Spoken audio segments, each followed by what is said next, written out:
नमस्कार, लोकतंत्र देख रहे हैं आप। मैं हूं आपके साथ रेशु त्यागी। पीएम मोदी के तीसरे कार्यकाल में भी किसानों का मुद्दा पीछा नहीं छोड़ने वाला है।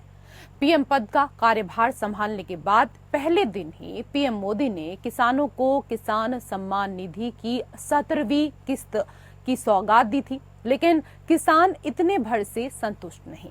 एमएसपी की गारंटी, किसानों को पेंशन और कर्ज माफी समेत कई मांगों को लेकर किसानों ने फिर से सड़क पर उतरने का फैसला किया है। संयुक्त किसान मोर्चा ने केंद्र पर वादा खिलाफी का आरोप लगाते हुए कहा कि वो 16, 17 और 18 जुलाई 2024 को प्रधानमंत्री, विपक्ष के नेता और संसद सदस्यों को ज्ञापन और मांगों का चार्टर सौंपेगा। अगर सरकार किसानों की इन मांगों को नहीं मानती है तो देश भर के किसान फिर से सड़क पर उतरकर केंद्र सरकार और बीजेपी के खिलाफ धरना प्रदर्शन करेंगे।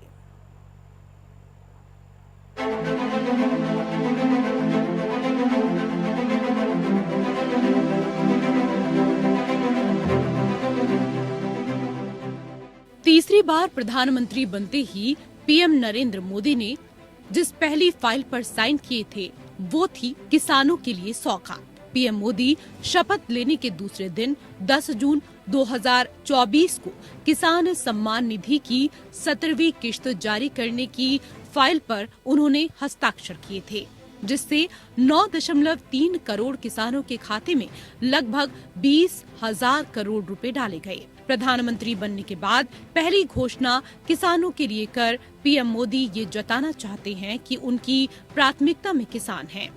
लेकिन सवाल है कि क्या किसान पीएम मोदी की इस पहल से संतुष्ट हैं?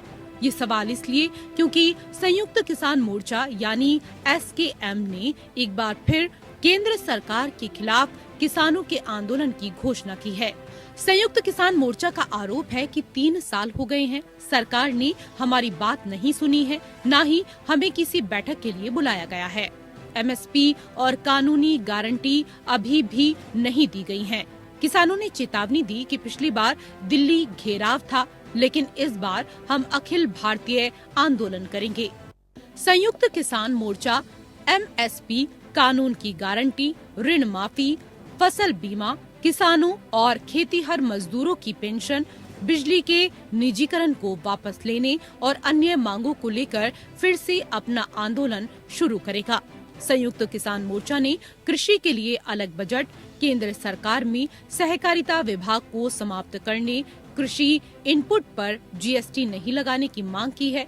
इसके अलावा राज्य सरकारों के अधिकार को सुनिश्चित करने के लिए जीएसटी अधिनियम में संशोधन की मांग की है। इसके साथ ही संयुक्त किसान मोर्चा ने जो मांगे सरकार के सामने रखी हैं, उसमें 736 किसान शहीदों की याद में सिंगू टीकरी सीमा पर शहीद स्मारक बनाने की भी मांग की गई है। एसकेएम 16, 17 और 18 जुलाई को प्रधानमंत्री, विपक्ष के नेता और सांसदों को ज्ञापन और मांगों का चार्ट सौंपेगा। वहीं एसकेएम 9 अगस्त को कॉरपोरेट्स भारत छोड़ो दिवस के रूप में मनाएगा। संयुक्त किसान मोर्चा की मांग है कि भारत विश्व व्यापार संगठन से बाहर आए और कृषि उत्पादन और व्यापार में कोई बहुराष्ट्रीय कंपनी शामिल न हो। संयुक्त किसान मोर्चा ने चेतावनी देते हुए कहा है कि बीजेपी को लोकसभा चुनाव में किसानों के साथ धोखे की कीमत चुकानी पड़ी है और अगर सरकार ने उनकी मांगों को नहीं माना तो आगे भी विधानसभा चुनावों में जनता बीजेपी को सबक सिखाएगी।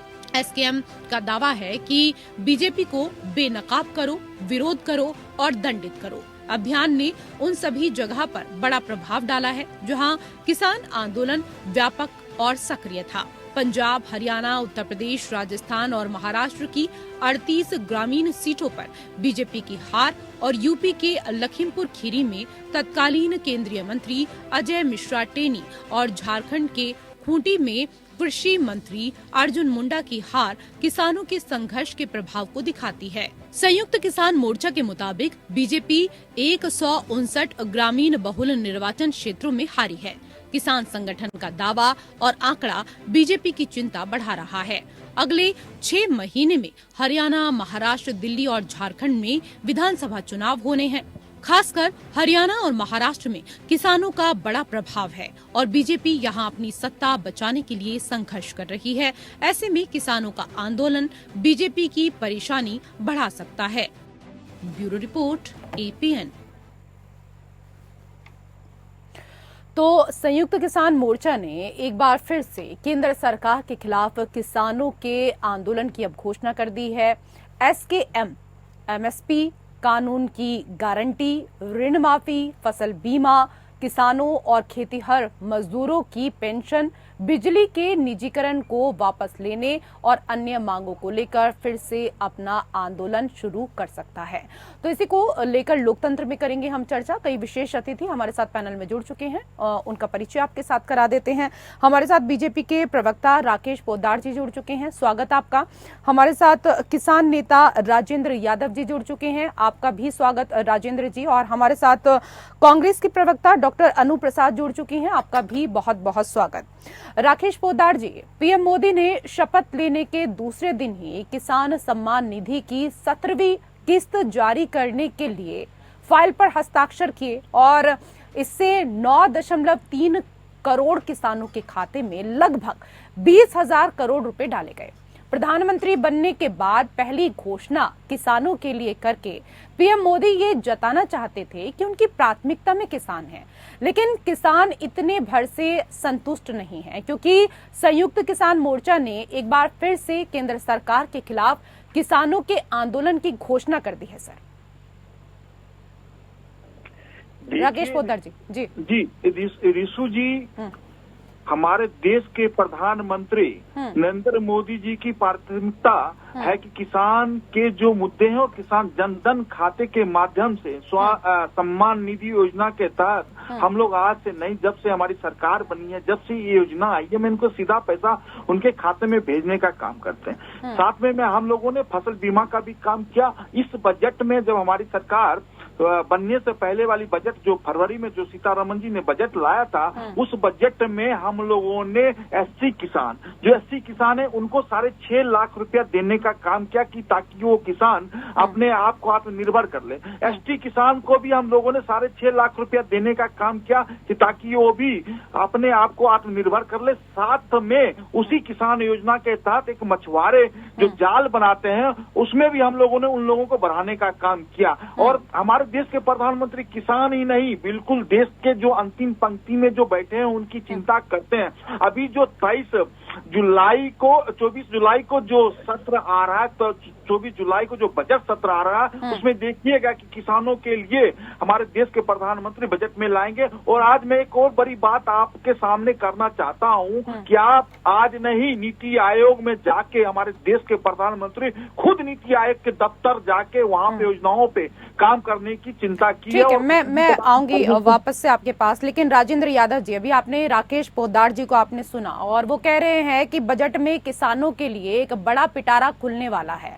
आप लोगों ने लेकिन एक बार फिर से सर आंदोलन की चेतावनी दे दी है। केंद्र सरकार तो बार बार ये जताने की कोशिश कर रही है कि वो आपकी कितनी हितैषी है। पिछले 3 साल से जिन मुद्दों को आप उठाते आए हैं वो तो आपकी प्राथमिकता में होंगे ही। सर, इसके अलावा क्या कुछ नए मुद्दे भी हैं इस बार किसानों के, क्योंकि आंदोलन की आप चेतावनी दे रहे हैं? देखिए, मैं आपको बता दूं कि सबसे पहले तो हमारे जो पुराने मुद्दे हैं वो जस के सच हैं कि उनसे कोई काम नहीं हुआ है, जिसमें एमएसपी की गारंटी को लेकर C2+50 पर हम लोग कानून बनाने की बात कर रहे हैं। दूसरा है व्यापक ऋण माफी योजना होनी चाहिए। अभी भी देश के अंदर जो है बहुत सारे जो किसान हैं वो आत्महत्या कर रहे हैं, तो जिससे व्यापक तरीके से आप ऋण माफी करेंगे तो उस पर कहीं ना कहीं जो देश के अंदर किसान आत्महत्या कर रहे हैं उससे जो है थोड़ा सा कहते हैं निजात मिलेगा।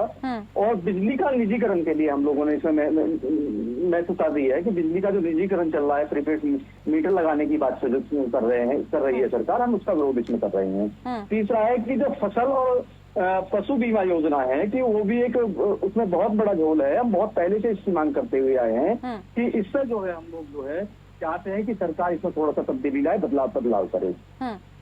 इसके अलावा हम लोग जो है सभी किसान और श्रमिकों को लिए हम 10,000 रुपये पर महीने की बात कर रहे हैं, क्योंकि सरकार चुनाव के समय बहुत सारे वादे करती है कि भाई हम लोग किसान और मजदूरों को ये चीज देने वाले हैं, लेकिन वो दिए नहीं जाते हैं। इसके अलावा भूमि अधिग्रहण बिल जो अधिनियम जो था 2013 जो था, उसको सरकार ने खत्म कर दिया था। हम उसे दोबारा से लागू कराने की बात कर रहे हैं। ठीक है, आप कह रहे हैं कि चुनाव के समय तमाम वादे किए जाते हैं सरकार की तरफ से, लेकिन जब सत्ता के सिंहासन पर बैठ जाते हैं तो किसानों को भूल जाते हैं। राकेश पोद्दार जी, इस सवाल पर मैं आपका जवाब यहाँ पर लूंगी, लेकिन डॉक्टर अनु प्रसाद भी हमारे साथ लगातार जुड़ी हुई हैं, जरा उनसे भी चर्चा कर लेते हैं। अनु जी, क्योंकि संयुक्त किसान मोर्चा एमएसपी कानून की गारंटी, ऋण माफी, फसल बीमा, किसानों और खेतीहर मजदूरों की पेंशन, बिजली के निजीकरण को वापस लेने और अन्य मांगों को लेकर फिर से अपना आंदोलन अब शुरू करने जा रहा है। राहुल गांधी ने सदन में बोलते हुए सरकार की ओर से किसानों को एमएसपी नहीं दिए जाने का मुद्दा उठाया था, पर उस वक्त राहुल गांधी के इस आरोप पर केंद्रीय कृषि मंत्री शिवराज सिंह चौहान ने राहुल गांधी के बयान पर आपत्ति जताई थी और उन्होंने कहा था कि विपक्ष के नेता को सदन में खड़े होकर झूठ नहीं बोलना चाहिए कि सरकार किसानों को एमएसपी नहीं दे रही है। मोदी जी की सरकार किसानों को फसलों की लागत पर एमएसपी की सुविधा मुहैया करवा रही है। मैडम, संसद में तो आपके आरोपों का खंडन कर दिया गया। क्या आप लोग अब किसानों के साथ सड़क पर उतरकर साथ देंगे?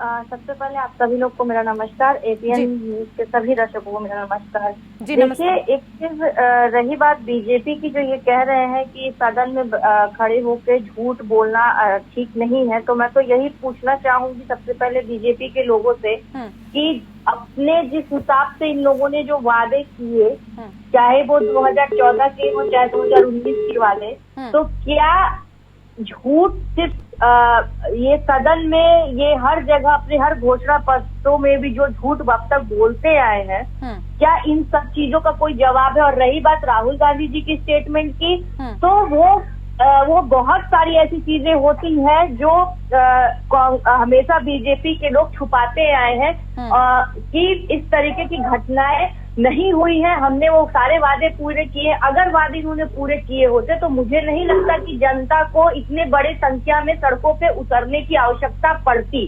किसी को भी आज की तारीख में शौक नहीं है कि वो अपना घर परिवार छोड़ के सड़कों पे उतरे।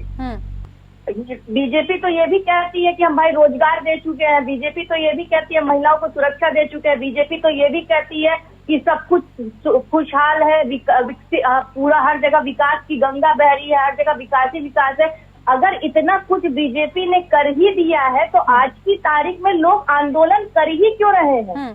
ठीक है राकेश पोद्दार जी, अगर आपने किसानों के लिए इतना कुछ किया है, वो कह रही हैं, तो फिर किसानों को आंदोलन करने की आवश्यकता आखिरकार क्यों पड़ गई? आपने कुछ किया नहीं है, इसी वजह से तो 3 साल से लगातार किसानों को आंदोलन करना पड़ रहा है अपनी मांगों को मनवाने के लिए। देखिए रिशु जी, अपना देश राष्ट्रवादी देश है और देशभक्ति देश है, और इस देश में लोकतंत्र के हिसाब से देश चलता है। सबका मौलिक अधिकार अपनी बात को रखना, विपक्ष में बैठे लोगों को और 140 करोड़ जनता के बीच में जो लोग बैठे हुए उनका अपना मौलिक अधिकार है अपनी बातों को रखना, पहला। दूसरा, इन्होंने कहा कि एमएसपी 10%, हमारी सरकार जो है वो 10% एमएसपी रेट पे काम कर रही है। जो स्वामीनाथन का रिपोर्ट था, स्वामीनाथन जो चाहते थे उनके हिसाब से हम लोग 10% देने का काम कर रहे हैं। और गन्ना किसान की बात कर रहा हूँ, उत्तर प्रदेश के गन्ना किसानों को या पूरे देश के गन्ना किसानों को 25 रुपए प्रति क्विंटल बढ़ाने का काम किया। जो किसान को 2 साल में या 3 साल तक पैसा नहीं मिलता था फसल का, वो आज गन्ना के किसानों जाके खुद गन्ना बेचते हैं और अपने मनमानी के हिसाब से जिस मिल को देना चाहते हैं, जिस इंडस्ट्री को देना चाहते हैं, वहां दे के अपने पैसे को भजा लेते हैं। हम वही बात करना चाहते हैं और हम लोग चाहते हैं कि बीच के अंदर का जो बिचौलिया है, जो किसान के और बीच के जो बिचौलिया जो इंडस्ट्री को बेचता है, उसको निकालने का काम किया हमारी सरकार ने। लेकिन यहाँ पे क्या है, पंजाब के अंदर या हरियाणा के अंदर जो बिचौलिया जो किसानों को पैसे को खाता है, किसानों के फसल को खाता है, इसीलिए हम लोग बिचौलिया निकालने का काम कर रहे हैं। लेकिन पंजाब और हरियाणा के किसानों के लोग बाला फुसला के सड़कों पे लाने का काम करता हूँ। और मैं एक रिशु जी बहुत बड़ी बात करना चाहता हूँ, जो हमारे किसान होते हैं उनकी बिटिया का अगर शादी होती है तो कहीं ना कहीं बिचौलिया से ब्याज पर पैसा लेते हैं और सरकार से पैसा नहीं लेते हैं, बिचौलिया से पैसा लेके वो अपनी बेटी की शादी करता है। ठीक है, मैं इस पर जरा चर्चा कर लेती हूँ। जो बातें आप कह रहे हैं राकेश पोद्दार जी, ये तो कह रहे हैं कि देखिए हम तो जो आपके हित में कार्य हैं वो कर रहे हैं, लेकिन आपको सिर्फ बहलाया फुसलाया जाता है और आप आराम से बाकी लोगों की बात मान लेते हैं। राजेंद्र यादव जी जी, ये देखिए, ये देश के किसान का दुर्भाग्य है कि अगर वो अपने हक और अधिकार की बात करें तो किसी ने बहका दिया है, फुसला दिया है। अभी मेरे भारतीय जनता पार्टी के जो प्रवक्ता साथी हैं वो उन्होंने कहा था कि हम किसान की जो एमएसपी पर बात आई थी तो उस पर उन्होंने प्रतिक्रिया दी थी कि हम लोग जो है इस पर काम कर रहे हैं। लेकिन कितना दुर्भाग्य की बात है कि लगभग 3-3.5 साल हो गए हैं इनको आश्वासन देते हुए। हम लोगों ने आंदोलन भी अपना खत्म कर दिया था और इसी बात के ऊपर सब किया था कि हम लोग आपको एमएसपी पर जो कानून बना कर देंगे। तो लेकिन 3 साल हो गया, 3 साल बाद जो है फिर से इनको वही बात याद आई है। इसी तरीके से गोल गोल हम लोग घुमाना चाहते हैं। बात आती है पंजाब की, बात आती है हरियाणा की बात आती है। आप अभी बात कर रहे थे कि जो उत्तर प्रदेश का जो गन्ना किसान है वो गन्ना किसान जो है जाता है पेमेंट लेकर चला आता है। कितने शुगर मिल है जो तत्काल प्रभाव से जो है गन्ना भुगतान कर रहे हैं, उस पर भी एक बार जरा नजर रख लीजिएगा, क्योंकि आंकड़े कुछ और कह रहे हैं जो सरकारी आंकड़े हैं और धरातल पर कुछ और है। मैं हमेशा आपके चैनल के माध्यम से ये बात कहता आया हूँ कि भारतीय जनता पार्टी सिर्फ आंकड़ों पर विश्वास करती है, धरातल पर जाने की बात नहीं करती है। अगर धरातल पर आप जाएंगे तो किसानों को धरना प्रदर्शन करने की जरूरत नहीं पड़ेगी, किसान को उसका अधिकार मिल जाएगा तो वो अपना खुशहाली का जीवन यापन करेगा और देश में काम करेगा, देश के लिए अन्न पैदा करने का काम करेगा। क्योंकि आप लोग आंकड़े से बाहर निकलना नहीं चाहते हैं, आंकड़े कुछ और कहते हैं और किसान जो कहता है कुछ और है। आप आंकड़े की बात मानते हैं जो कि बंद कमरों में बनाए जाते हैं, जो किसान कह रहा है उसकी बात आप नहीं मानते हैं बिल्कुल। ठीक है राकेश पोद्दार जी, वो कह रहे हैं कि किसानों की बातों को तो आप ध्यान से सुनते नहीं हैं और आप जो लगातार यहाँ पर आंकड़ों की बात करते हैं वो हकीकत में होते ही नहीं है। आप कह रहे हैं कि तुरंत भुगतान कर दिया जाता है मिल पर जाकर, लेकिन कितने ऐसे गन्ना मिल हैं जहां पर किसानों को अभी तक भुगतान ही नहीं हुआ है। ये बातें यहाँ पर राजेंद्र यादव जी जो कह रहे हैं, इन बातों पर तो जवाब दीजिएगा ही। इसके साथ ही सर, क्योंकि संयुक्त किसान मोर्चा ने कृषि के लिए अलग बजट, केंद्र सरकार में सहकारिता विभाग को समाप्त करने, कृषि इनपुट पर जीएसटी नहीं लगाने की मांग की है। इसके अलावा राज्य सरकारों के अधिकार को सुनिश्चित करने के लिए जीएसटी अधिनियम में संशोधन की भी मांग की है। क्या किसानों की इन बातों को, इन मांगों को आप मानेंगे? क्योंकि किसान कह रहे हैं कि अगर आपने हमारी बातों को नहीं सुना तो लोकसभा में बहुमत से आप दूर रहे, सहयोगियों के साथ आपने सरकार हालांकि अब बना ली है, लेकिन हरियाणा विधानसभा में हम आपको सबक सिखाएंगे और सत्ता से बेदखल कर देंगे। रिशु जी, पहली बात तो जो किसानों के मांग थे 11 या 12 मांग इन्होंने रखा था सरकार के सामने, जिसमें हमारे पहले खाद्य आपूर्ति मंत्री पीयूष गोयल जी गए थे, बाकी सभी लोगों ने जाके किसानों से बात की, चंडीगढ़ में बैठक हुई। इन्होंने 11 मांगे को रखा और 8 मांगे इन लोगों के हम लोगों ने मांग ली थी कि 8 मांग हम लोग पूरा करते, 3 मांगे आपसे बाद में हम लोग पूरा करेंगे। तो कहीं ना कहीं मांगे, लेकिन बीच के जो बिचौलिया है वो होने ही नहीं दे रहा है। आप बताइए कि 11 या 12 मांगे थी, जिसमें हमने 8 मांगे तो हम लोगों ने पूरा करने का संकल्प लिया था इनके सामने, लेकिन इन्होंने माना नहीं। उसके बाद इन किसानों के लिए संकल्प तो आपने लिया था, एमएसपी पे कानून बनाने की बात करी थी, वो उससे भी लिया था संकल्प तो। लेकिन आप कह रहे हैं पीयूष गोयल जी पंजाब गए थे, पंजाब के किसानों से बात करी थी, लेकिन आप लोगों ने बात कहाँ मानी थी? आप लोग अपनी हटकर्मिता के तहत आप वहाँ से वापस चले आए थे। 3-4 दौर की वार्ता हुई, उसके बाद आप लोग वापस चले आए। उसमें किसानों की सुनी कहा थी आपने?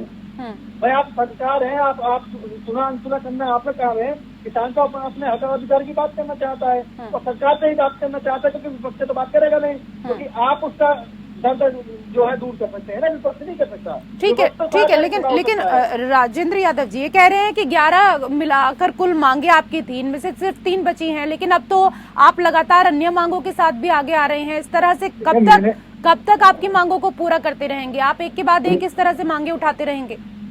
देखिए, मैं बिल्कुल आपकी बात थोड़ा सा आगे बढ़ाना चाहता हूँ। मैंने शुरुआत में ही ये कहा था कि हमारी तरफ से कोई नई मांगे नहीं है, वही पुरानी की पुरानी मांगे हैं। आप मुझे बताइए कि जरा एमएसपी पर कानून बन गया क्या? राकेश पोद्दार जी जवाब दे दीजिए, वो कह रहे हैं कि सबसे पुरानी जो हमारी मांग थी, जिसको लेकर लगातार हमने इतने आंदोलन किए, एमएसपी पर कानून को लेकर, वो मांग तो अभी भी अधूरी की अधूरी है, सिर्फ आश्वासन आप लोगों की तरफ से मिलते हैं। देखिए, एमएसपी की बात कर रहे हैं जो स्वामीनाथन जिन्होंने एमएसपी देश के लिए बना के गए थे, तो हमने कहा कि 10% उस पर हम लोगों ने काम किया।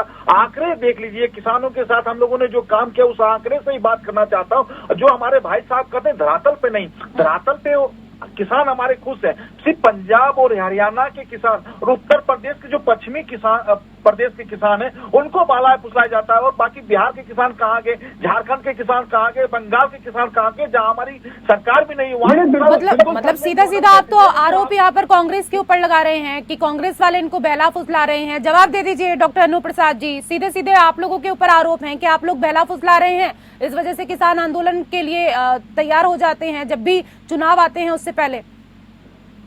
देखिए जी, ये तो अपनी ही सरकार अपनी ताकत अपनी कार्यशैली पे प्रश्न चिन्ह उठा रहे हैं कि अगर इन्होंने काम किए होते तो कोई भी कैसे किसी को बहला फुसला लेता। अगर आपको किसी ने वादा किया है कि आपके हाथ में वो आपसे सारी जरूरत की चीजें रखेगा, अगर वो चीज आपके हाथ में है तो आप किसी की बात में क्यों आएंगी? ये अपनी ही कार्यशैलियों पे बातें उठा रहे हैं। और रही बात जो ये बार बार जिस तरीके से किसानों के आंदोलन पे उंगली उठाने का जो काम कर रही है बीजेपी, ये अभी भी अपनी हरकतों से बाज नहीं आ रही है। 2024 के रिजल्ट के बावजूद बीजेपी, क्योंकि मुझे बहुत अच्छे से ध्यान है कि इनके ऐसे बहुत सारे नेता मंत्री जो आज की तारीख में सांसद भी बने हुए, आज की तारीख में मंत्री बने हुए, आज की तारीख में बड़े बड़े पदों पे आ गए हैं, इन्होंने लगातार किसान आंदोलन को गाली देने का काम किया था कि ये किसान नहीं है, ये आतंकवादी हैं, ये लोग दूसरों की बातों में आके भारत की शांति को भ्रष्ट कर रहे हैं। और आज भी ये लोग यही काम कर रहे हैं कि किसानों के संघर्षों को, उनकी आवाज को दबाने के लिए ये उन किसानों को अपशब्दों का प्रयोग करके उनकी मेहनत को जिस तरीके से गाली देने का ये काम कर रहे हैं। बीजेपी को आने वाले समय में, आने वाले विधानसभा चुनाव में, उपचुनाव में इसका खामियाजा भुगतना पड़ेगा।